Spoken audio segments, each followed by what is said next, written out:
பழனி தைப்பூசத்தை முன்னிட்டு பழனி கோவிலுக்கு எடப்பாடியைச் சேர்ந்த பக்தர்கள் பாத யாத்திரையாக பழனி கோவிலுக்கு வந்தனர்.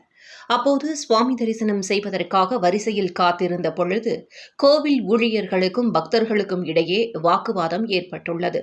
இதையடுத்து கோவிலில் பாதுகாப்பு பணியில் ஈடுபட்டிருந்த தனியார் செக்யூரிட்டியைச் சேர்ந்த காவலாளிகள் சேலம் எடப்பாடி பகுதியைச் சேர்ந்த சந்திரன் என்பவரை தாக்கியதாக தெரிகிறது.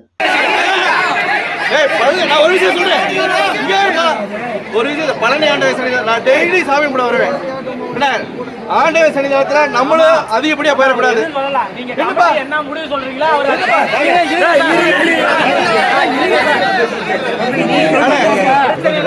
தலையில் பலத்த காயமடைந்த சந்திரனை பக்தர்கள் மீட்டு மலைக்கோவில் மேல் பிரகாரத்தில் உள்ள மருத்துவமனையில் சிகிச்சைக்காக அனுமதித்தனர்.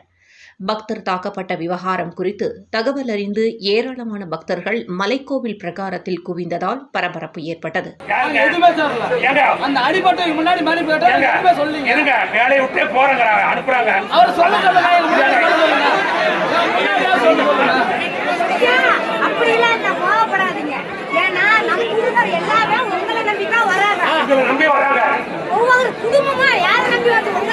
காவலர்கள் மீது கடும் நடவடிக்கை எடுக்க வேண்டும் என்று வலியுறுத்தி போராட்டத்தில் ஈடுபட்டனர். இதுகுறித்த தகவல் அறிந்து சம்பவ இடத்திற்கு சென்ற போலீசார் பக்தர்களை சமாதானம் செய்தனர். தொடர்ந்து பக்தர்களிடம் புகார் பெற்று மக்களை தாக்கிய நபர்கள் மீது கடும் நடவடிக்கை எடுப்பதாக உறுதியளித்தனர். உங்கள்ட்ட கெஞ்சிக்கிட்டே இருக்கணும் அவசியம் இருக்காது. சொல்லுங்க பார்க்கலாம். நீ ஒரு புகாரை கூட எஃப்ஐஆர் போட்டு போறோம்.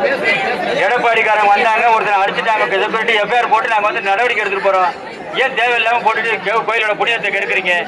இதைத் தொடர்ந்து பக்தர்கள் கலைந்து சென்றனர்.